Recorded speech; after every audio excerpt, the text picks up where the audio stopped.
What is the best way to inspire a child? Well, the answer can be found where you would least expect it. This week's Parshat Behaalotcha, in the commandment to Aaron, telling him how to light the menorah in the Mishkan every single day. The Torah says, Behaalotcha et hanerot, as you kindle the flames, but it doesn't use the word that we are more familiar with, lehadlik, the word that we use in the blessing on the Hanukkah candles, lehadlik nerot Hanukkah, the words that we use in lighting Shabbat candles, lehadlik nerot Shabbat. Rather, it uses the word behaalotcha.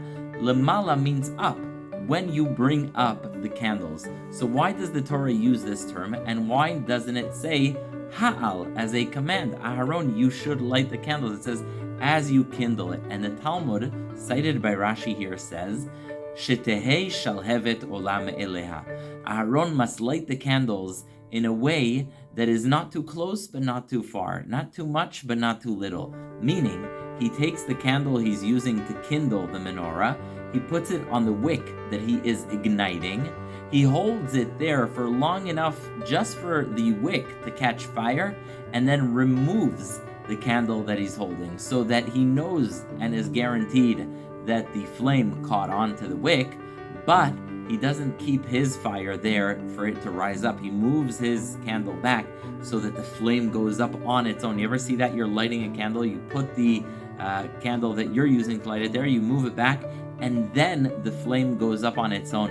Tehei shalhevet olam me'eleha. The flame must go up on its own. So many people overparent or underparent. They either do not bother kindling the flame. They say, who am I to tell my child to keep Shabbat? Who am I to tell my child to study Torah? So they don't kindle the flame at all. On the other hand, you have parents who are there making sure that their child is doing every last part of it, not letting the child to grow on their own. And so the Torah says, Shetehei shalhevet olam me'eleha.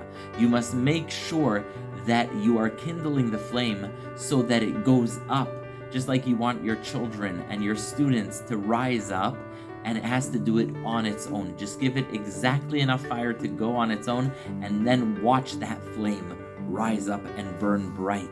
And that's what we read in the chapter of Bameh Madlikin. You must make sure you have exactly the right type of wick so that the candle doesn't burn out too fast, but doesn't also kind of straggle and not make it.